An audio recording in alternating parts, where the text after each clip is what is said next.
Okay, picture this with me. It's September 1st, 2025.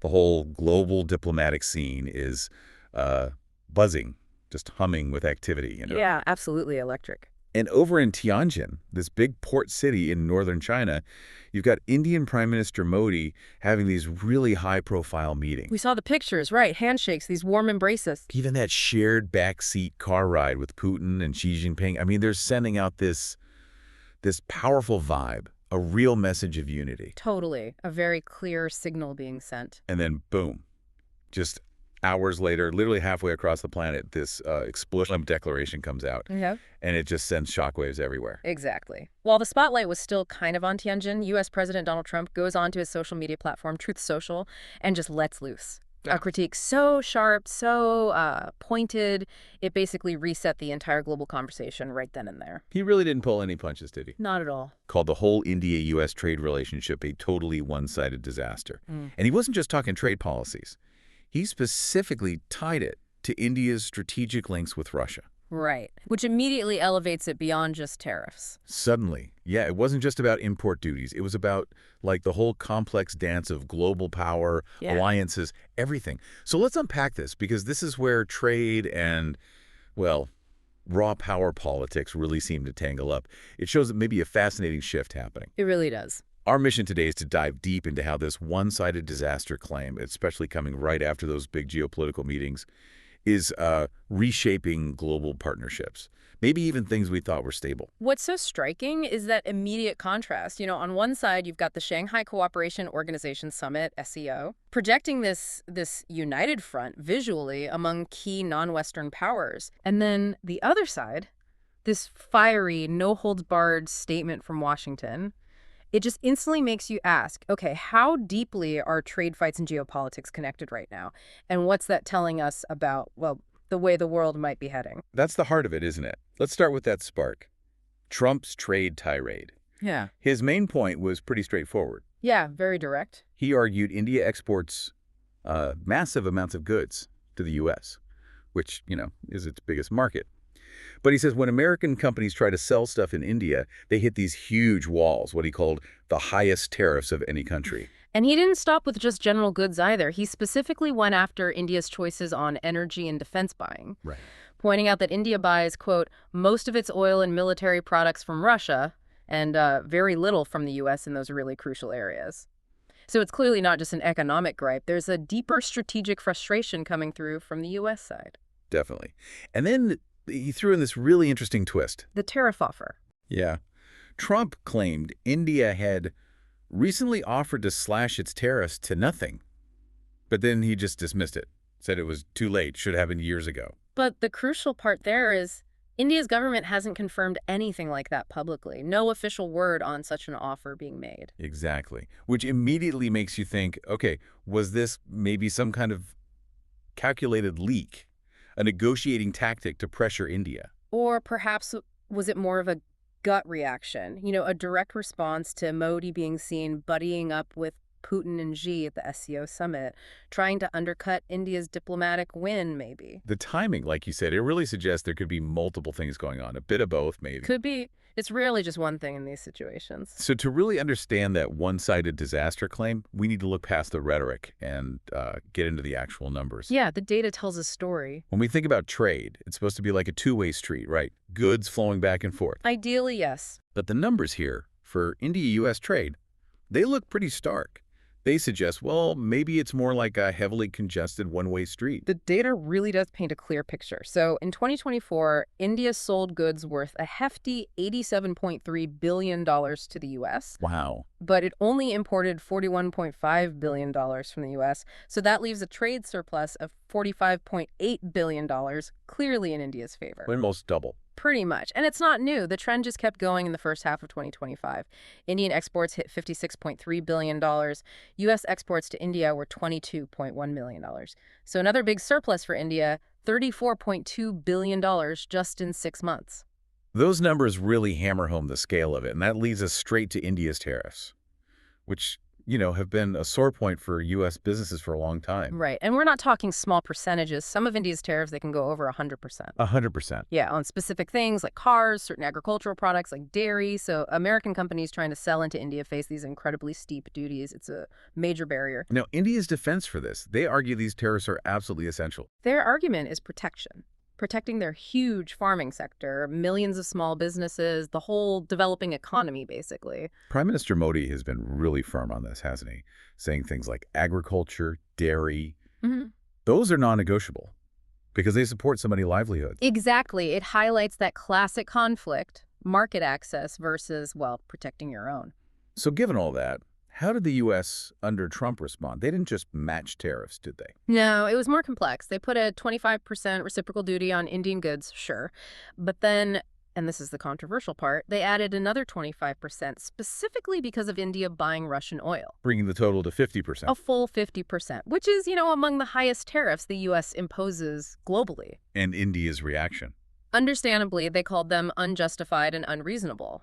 They pointed out that, look, other big countries, China, some European nations, they're also still buying Russian oil. But they aren't facing these kinds of massive targeted penalties from the U.S., which, definitely makes you question the specific strategy towards India here. Is it really about the oil universally or something more specific to the U.S.-India dynamic? That's a really important question.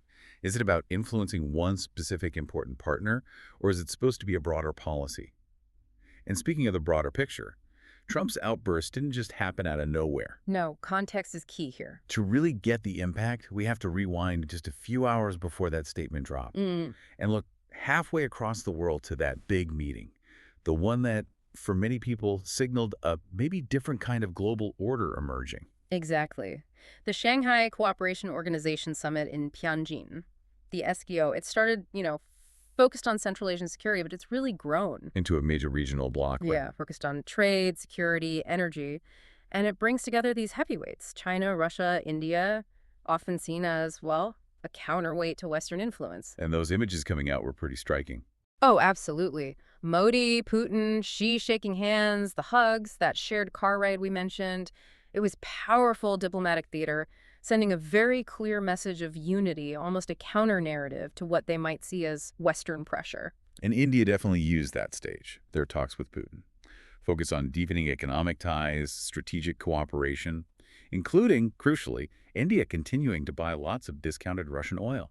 A lot of oil. You said 35% of India's imports in the first half of 2025. That's huge. Huge. And Putin even called Modi his dear friend, highlighting that bond. And then with Xi, the talks were about stabilizing the India-China relationship, which is often, quite tense. Border issues, trade imbalances. Long-standing issues. Right. And Xi himself talked about pushing back against a Cold War mentality, which is pretty clearly aimed at the West. So what's India's play here? It seems very pragmatic. It does seem rooted in pragmatism. Russian oil, it's just cheaper. That helps manage energy costs for 1.4 billion people. Simple economics, in a way. And the defense ties with Russia. Decades old. They offer military gear that's often more cost-effective than, say, American options. India's ambassador to Russia, Vinay Kumar, put it very bluntly. What did she say? Basically, Indian companies will continue buying oil from wherever they get the best deal. Wow. That's about as direct as it gets. It's not just an economic statement, is it? It's a strong assertion of, we make our own decisions, sovereign autonomy. That quote really does capture India's stance. Strategic independence, no matter the pressure. Okay, so back to the tariffs. Trump's 50% levy, announced over July and August 2025. That was a serious escalation. Big time. The first 25% was framed as, reciprocal, tit for tat. But that extra 25%, that was explicitly aimed at the Russian oil purchases. The justification was that it helps fund Russia's war machine. But that aggressive move hit roadblocks pretty quickly back in the U.S., didn't it? It did. On August 31st, 2025, the U.S. Court of Appeals for the Federal Circuit actually ruled some of Trump's tariffs were illegal. Interesting. So, legally questionable. Seems so. Now, they're still in place, while that ruling might get appealed to the Supreme Court, but it definitely raises questions about the legal basis for these actions. And, what happens next if the courts ultimately strike them down? Yeah, and what precedent does that set? Meanwhile, India's response has been, well, measured, but firm. Very firm. They've flat out rejected calls to stop buying Russian oil, keep emphasizing sovereignty, economic needs.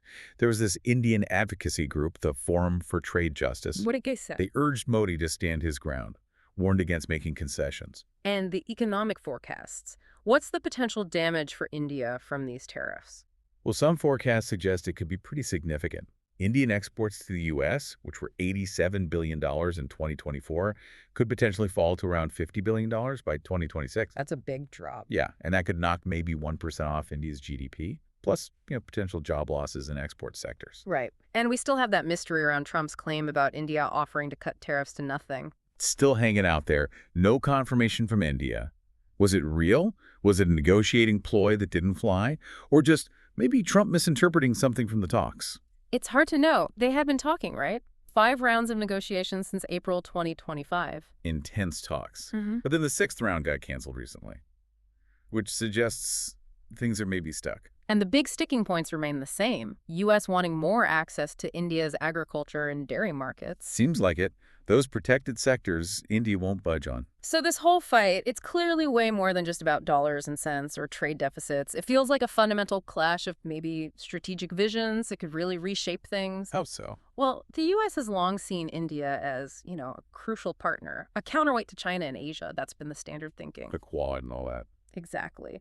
But these tariffs, the harsh rhetoric from Trump, it risks pushing India away, maybe closer towards Russia and China. It kind of signals this potential new world order idea where non-Western powers flex more muscle, build different kinds of alliances. We're maybe seeing a big recalibration of global power happening right in front of us. Could be.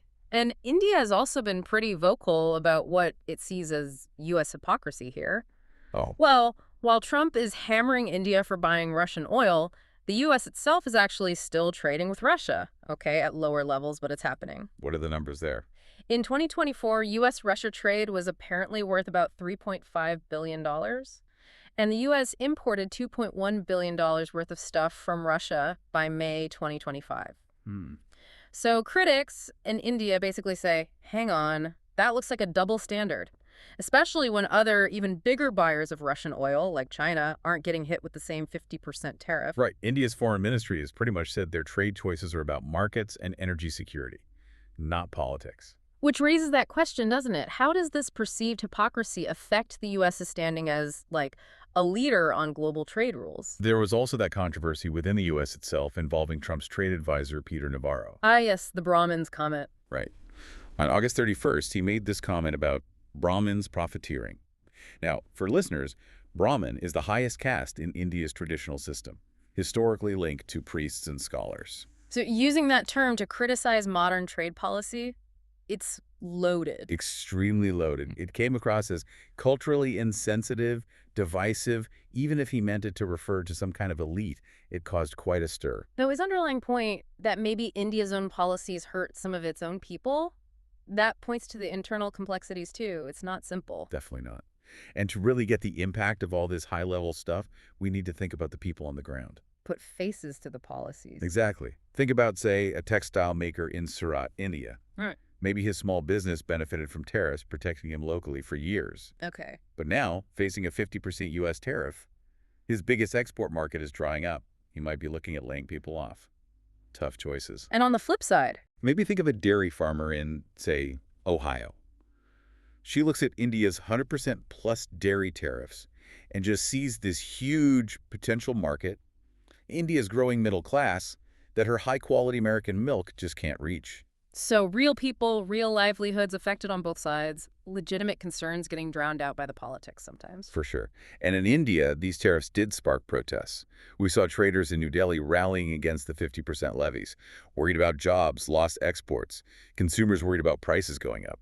And back in the U.S., businesses that rely on Indian imports, maybe pharmaceuticals, textiles, they're facing higher costs too, which could eventually mean higher prices for shoppers, for you, buying everyday things. The ripples spread out, don't they? They really do, far beyond just Washington and New Delhi. So as things stand, after that SKO summit and Trump's latest broadside, the U.S.-India relationship feels like it's really at a crossroads. It does seem like a pivotal moment. The U.S. Embassy in New Delhi tried to sound optimistic, right? On September 1st, they posted on X, talking about the enduring friendship. Yeah, trying to smooth things over, maybe. Maybe. But it sounds quite different from Trump's rhetoric and the reality of this tariff war. And that canceled sixth round of trade talks. That suggests stalemate, not progress. So for India, the challenge is huge. How do you balance wanting strategic independence with the economic realities? Modi's government seems clear. They won't bow to pressure, whether it's on Russian oil or opening up farming. And for the U.S.? The risk is pretty big, too. Alienating a partner they see as vital, especially with China's influence growing in Asia.